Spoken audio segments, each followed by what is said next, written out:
तो हिंदी में या इंग्लिश में समझना है? हिंदी में, ओके ठीक है। सो ये जो है आज जो डिस्कस करने वाले हैं ये है आसन का पार्ट। आपको याद होगा हम सब डिस्कस किए थे एक दिन अष्टांग योग, 8 लिम्स ऑफ योगा। क्या क्या था? पहला यम, नियम, आसन, प्राणायाम, प्रत्याहार, धारणा, ध्यान एंड समाधि। 8 लिम्स, ये 8 अंग था। तो इसमें जो आसना का पार्ट है कौन सा अंग आता है? तीसरा, थर्ड। ओके, तो आसना कैसे करना है, क्या है, उसके लिए पतंजलि ने जो बुक दी है वो एक भी आसन का नाम नहीं दिए। उनका 196 सूत्र है, उसमें एक भी आसन का नाम नहीं दिया है पतंजलि ने। शिव संहिता और सारी बुक में आपको मिल जाएगी, लेकिन उसमें नहीं। पतंजलि ने बोला है 3 सूत्र है आसना का। क्या क्या 3 सूत्र है? हमारी बात दोहरा सकते हैं। पहला सूत्र है स्थिरम सुखम आसनम। स्थिरम सुखम आसनम। दूसरा सूत्र क्या है? प्रयत्न शैथिल्यम अनंत समापतिभ्याम। अनंत समापतिभ्याम। हाँ, दूसरा सूत्र क्या है? प्रयत्न शैथिल्यम अनंत समापतिभ्याम। प्रयत्न शैथिल्यम अनंत समापतिभ्याम। तीसरा सूत्र है ततो द्वंद्वा अनभिघाता। ततो द्वंद्वो अनभिघाता।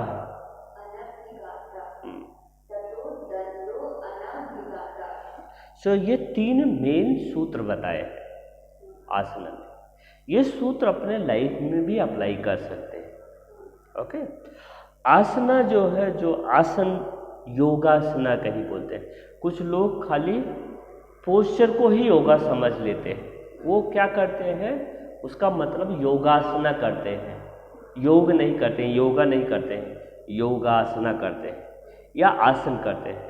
जो आज हम सब सीख रहे हैं वो योगासना भी कर सकते हो, बोल सकते हो, या आसन बोल सकते हो। ऐसा नहीं कि योगा मतलब केवल पोस्चर या आसन ही है। ओके, तो जो पतंजलि ने बोला है कोई भी आसन वो आसन हो सकता है, कोई भी पोस्चर आसन हो सकता है। जैसे सीधा क्रॉस लेग में बैठ सकते हो, कितना कैसे करना है उसके लिए सूत्र दिए। क्रॉस लेग में बैठना भी आसन हो सकता है, एक जगह खड़े होने आसन होता है। आपने देखा होगा कन्याकुमारी में कन्याकुमारी का मंदिर है। वहाँ जाओगी तो विवेकानंद रॉक मेमोरियल है, उसी के सामने एक पैर का आपको दिखा होगा 1 फुट है, रॉक मेमोरियल के अपोजिट में मंदिर भी है कन्याकुमारी का। वहाँ जब शिव जी शादी नहीं करने वाले थे, उसको राक्षस को मारना था ना,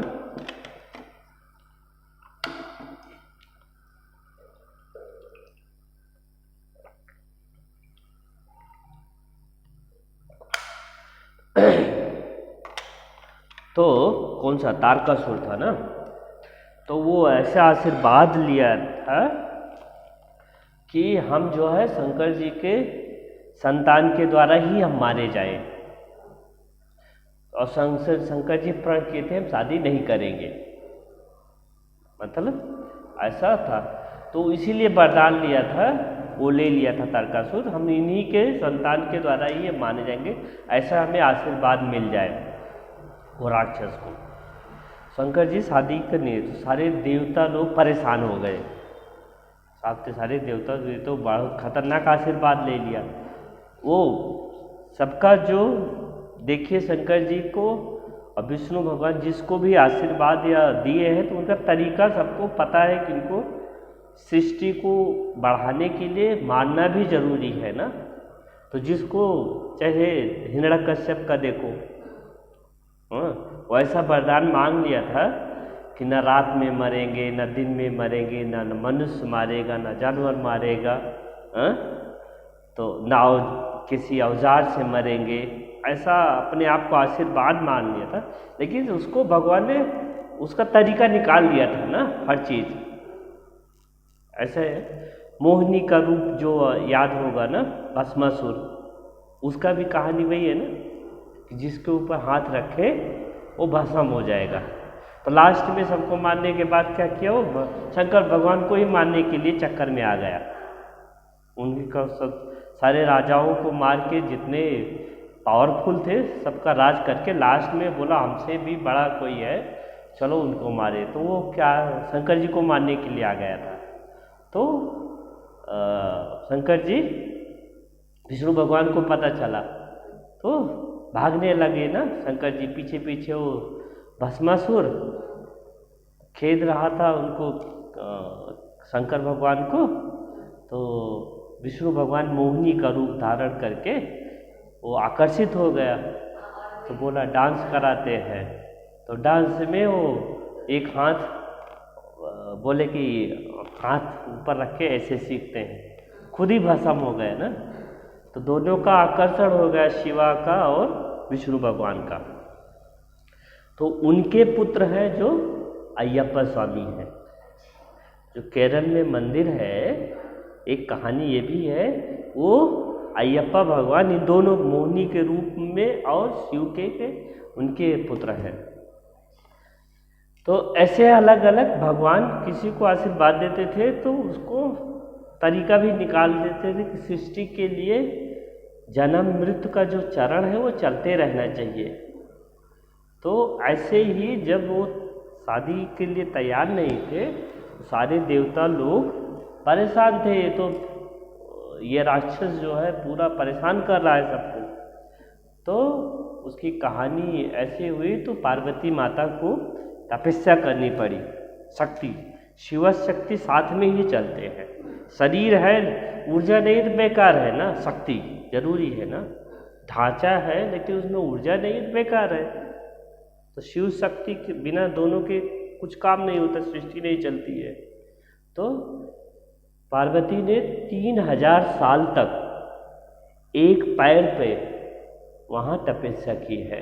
कन्याकुमारी में एक पैर से जो दिखेगा वो ऐसा माना जाता है 3000 साल तक वो वृक्षासन में वो शादी करने के लिए शक्ति शिवा और शक्ति पास में ही आने के लिए 3000 साल तक वृक्षासन की थी वो।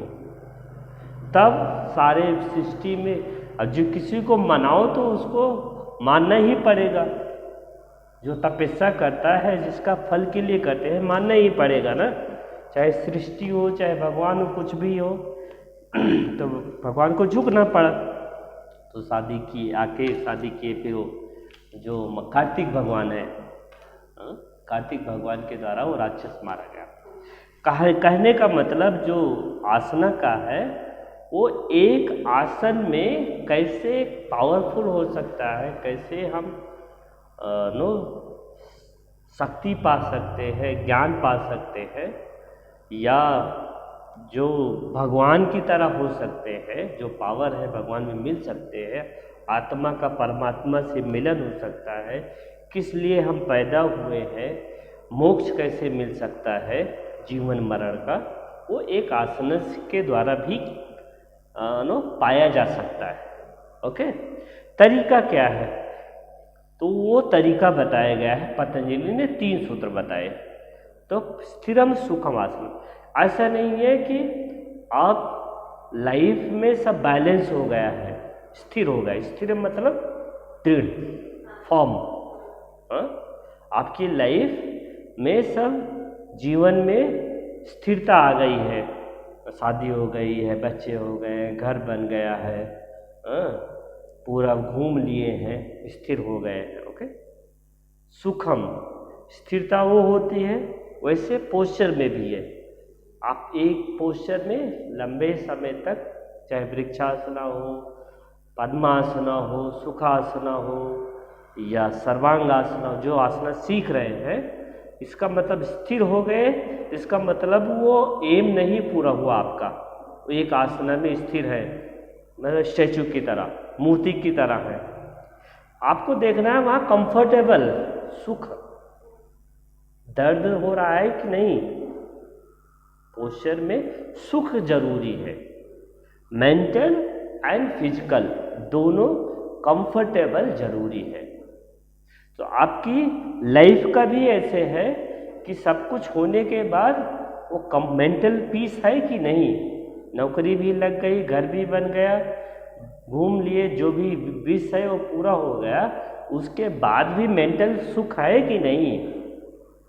वही आसना में भी एक उदाहरण के रूप में बता रहे हैं कि आसना में स्थिरता भी रहनी चाहिए, कंफर्टेबल मेंटल और इंजॉयमेंट होना चाहिए, पोस्चर में सुख होना चाहिए। ऐसा नहीं है कि चेहरा बना रहे, दर्द हो रहा है, ये हो रहा है, नहीं, कंफर्टेबल जरूरी। स्थिरम सुखम आसनम, दैट इज कॉल्ड, वो है आसन, उसी को आसन बोलते। वो भी एनी पर्टिकुलर आसना नहीं, सभी आसना, कोई भी आसना करो, ये तीन चीज, ये दो चीज स्टार्टिंग में फर्स्ट जरूरी है। कोई भी आसना, चाहे sitting, prone, spine, balancing, any asana. तो ये पहला सूत्र है। दूसरा सूत्र क्या बोलता है, प्रयत्न शैथिल्यम अनंत समापतिभ्याम, बोलते हैं ना, खाली बहाव नहीं रहता है पानी का, तो वहाँ कीड़े मकोड़े आ जाते हैं, ऐसा बोलते हैं ना। हाँ, तो जमा हुआ पानी में मच्छर आ जाते हैं, आपको। वैसे भी लाइफ में भी आपको सब कुछ हो गया, जो इच्छा थी सब पूर्ति हो गई, स्थिर हो गए, दुख हो गए, या बहुत सारे रिटायरमेंट के बाद हमारी जो सोच है, जो पतंजलि जो बुक कहती है, रिटायरमेंट होने के बाद ऐसा नहीं है कि ओके हो गया सब कुछ, आप वो कंटिन्यूस जॉब ना करें, लेकिन बिजी रहना जरूरी है, नहीं तो दिक्कत होती है। बहुत सारे लोग जिसकी लाइफ, बहुत सारे रिटायरमेंट वाले जल्दी हम देखते हैं उनकी लाइफ खत्म हो जाए, अरे बच्चे सेटल हो गए, हम रिटायरमेंट हो गए, और सोचते हैं लाइफ से ही रिटायरमेंट हो गए, वो गलत है। इसलिए यूरोपियन कंट्री में रिटायरमेंट के होने के बाद या 60 साल के बाद बहुत सारे लोग को हम देखते हैं, सुनते हैं, वो नई नई कला सीखते हैं, योगा सीखते हैं, कारपेंटरी सीखते हैं, पेंटिंग सीखते हैं, सोसाइटी में जाते हैं, उनकी लाइफ ऐसे शुरू होती। ऐसे हम भी सलाह देते हैं, रिटायरमेंट गवर्नमेंट ने कर दिया है आपको, बस जीवन से रिटायरमेंट ना होइए, जाइए कहीं आश्रम में सीखिए, कोर्स कोई ज्वाइन कीजिए, जो आपकी इच्छा, बच्चों को पढ़ाइए, कोई आसपास का झुग्गी झोपड़ी में रहता है उनको कुछ ऐसा कीजिए।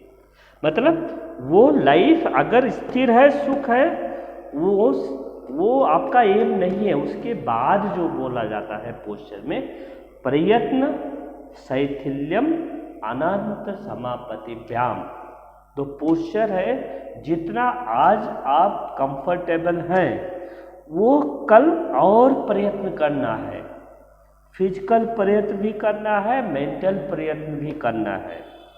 तो आज हम एक पोस्चर 5 काउंट तक कर रहे हैं, कल 10 काउंट करने की कोशिश कीजिए या 6 काउंट कीजिए। जहाँ जो स्थिरता आई है शरीर की या लाइफ की, उसमें और एफर्ट और बेटर डाल, आपके हिसाब से वो स्थिर है, आपका परिवार सही हो गया, सब कुछ, आपका पड़ोसी देखना है, रिलेटिव्स देखना है, सोसाइटी देखनी है, आपको प्रयत्न करना है। जैसे हम हो गए हैं, हम चांद पे पहुंच गए हैं, दूसरे को भी लाना है चांद पे पहुंचाने के लिए। ऐसे ही प्रयत्न करना है पोस्चर में, जितना आज बेंड कर रहे हैं जितना और स्ट्रेच करेंगे। फिर साइथिलियम, वहाँ पहुँचने के बाद फिर भी मेंटल रिलैक्स स्थिरता रहना है, प्रयत्न भी करना है, थोड़ा प्रोग्रेस होना है, वहाँ भी स्थिर, फिर प्रोग्रेस फिर स्थिरता, फिर प्रोग्रेस फिर स्थिरता। वो स्टेप स्ट्रेच, स्टिमुलेशन और रिलैक्सेशन, स्ट्रेस भी देना है, रिलैक्स। तो अभी जो ट्रेनिंग दे रही हो, प्रयत्न कर रही हो ना, समझा रही हो बच्चों को, बस स्थिर रहना है, माइंड को स्थिर करना है, फिर प्रयत्न करना है, नहीं तो तुम्हें डिस्टर्बेंस होगा, तुम्हारा मेंटल पीस चला जाएगा। तो वो मिल गए हैं, उनको ट्रेनिंग दे रही हो, एफर्ट डाल रही हो, सिखा रही हो कुछ, फिर अपने आप को काम डाउन, ज्योति काम डाउन, काम डाउन, अपने आप को भी रिलैक्स करना है एफर्ट डाल के। प्रयत्न शैथिल्यम अनंत समापतिभ्याम, हम अपने माइंड को, अपने सपने को अपने आप तक सीमित कर लेते हैं, अनंत में जाना है। तो पोस्चर में भी वही करते हैं। पोस्चर हमारे जो फिजिकल है, मेंटल हो गए हैं, फिजिकल हो गए हैं, अभी जो एम है अनंत में जाना, विस्तार करना है।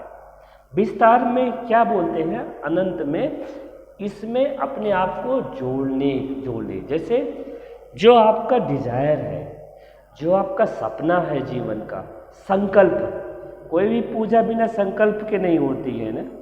सत्यनारायण पूजा करो या शादी के पंडित जी करें, संकल्प जरूर दिलाते हैं, याद होगा, हाँ, संकल्प लो, फूल रख के ले सकते। तो उसमें जो आपका ड्रीम हो, जो आपकी कुछ करना है, तो वो भी इस स्थिति में, पोस्चर में दर्द को भूलने के अलावा, there is no pain, that posture you should adopt.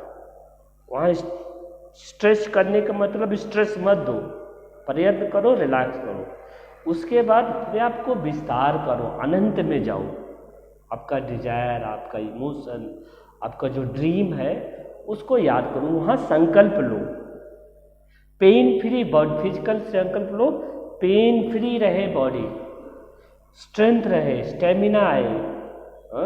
तो ध्यान कर सकती हो सूर्य भगवान का, सूर्य भगवान के, अपने आप को वहाँ ध्यान में लाओ कि हमें सूर्य की ताकत आ रही है हमारे शरीर में, सूर्य की ताकत। या इष्ट देवता का ध्यान कर सकते हो, जिसकी पूजा करते हो, उनकी ताकत है, उनकी ऊर्जा है।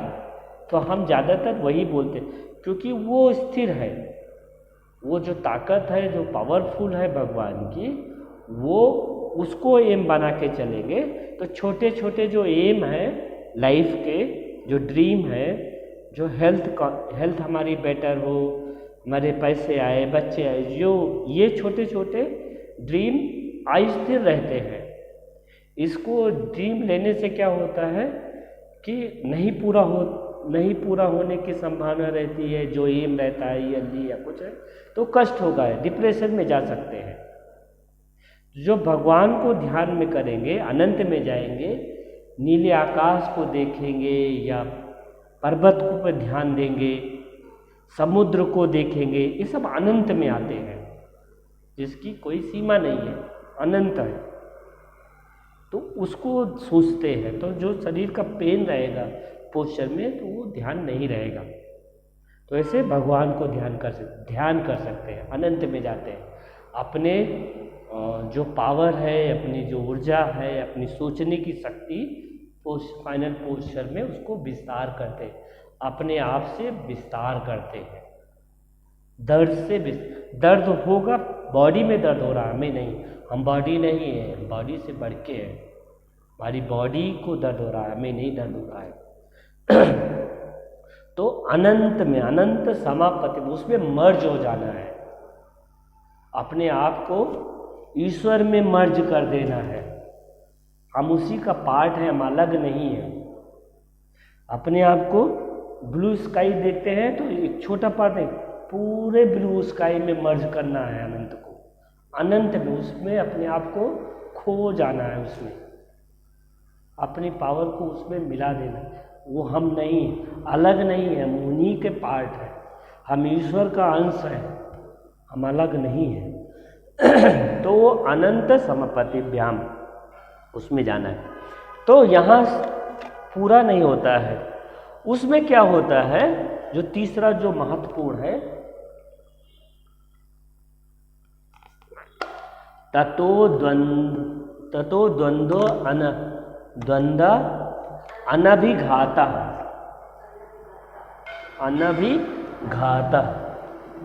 ओके, ततो मीन्स वहाँ आपका स्थिर है, पोस्चर में सुख है, कंफर्टेबल है, प्रयत्न कर रहे हैं, अनंत में है, उस स्थिति में ततो वहाँ आपका जो फाइनल पोस्चर है, योगा का फाइनल पोस्चर है, जहाँ स्थिरता है, जहाँ सुख है और जहाँ प्रयत्न हो रहा है, फिर प्रयत्न करके बाद रिलैक्स भी हो रहे हैं और अपने आप को विस्तार कर दिए हैं, शारीरिक विस्तार, मानसिक विस्तार, आर्ट का, इमोशन का विस्तार हो रहा, मर्ज हो रहे हैं, ईश्वर में या अनंत में मर्ज हो रहे हैं। उस स्थिति में होने के पर ततो वहाँ द्वंद्व नहीं होना है, मतलब वो ट्रस्ट, आपका माइंड कंफ्यूज नहीं। योगा पोस्चर करते हैं या कुछ भी योगा सीखते हैं, कंफ्यूजन को दूर करने के लिए करते हैं, क्लियरिटी के लिए करते हैं, माइंड क्लियर रहे, सोच क्लियर रहे, विचार क्लियर रहे। वहाँ आपको डाउट नहीं आना चाहिए। जो ट्रस्ट ईश्वर के साथ आपका बना हुआ है वो तोड़ना नहीं, वहाँ कंफ्यूजन नहीं होना चाहिए, वहाँ विश्वास नहीं तोड़ना है, तभी इसका फल मिलेगा। वहाँ कंफ्यूजन नहीं होना चाहिए कि जो प्रयास कर रहे हैं, लाइफ में भी ऐसे होता है, जो हम प्रयास कर रहे हैं उसमें बार बार डाउट नहीं होना चाहिए। थोड़ा एफर्ट डालते हैं, फिर अरे होगा कि नहीं, फिर एफर्ट डालते हैं होगा कि नहीं, एफर्ट डालते हैं होगा कि नहीं, कंफ्यूजन नहीं होना चाहिए कोई भी। तो उस स्थिति में माइंड को क्लियर, तो वहाँ कोई द्वंद्व नहीं होना चाहिए। आज हम कोई पोस्चर 5 सेकंड के लिए कर रहे हैं तो उसमें अरे आ जाए रहे, आ जाए, वो द्वंद्व नहीं होना, पालना चाहिए। उसमें ट्रस्ट, श्रद्धा, इसीलिए अपने धर्म में श्रद्धा की बात की गई है। कोई भी काम करने के लिए श्रद्धा जरूरी है, डेडिकेशन जरूरी है। भगवान की भक्ति कर रहे हैं या कुछ भी कर रहे हैं, श्रद्धा जरूरी है। तो उसमें श्रद्धा जब करेंगे तो उसमें विश्वास बढ़ेगा। वो इसीलिए बोलते हैं ना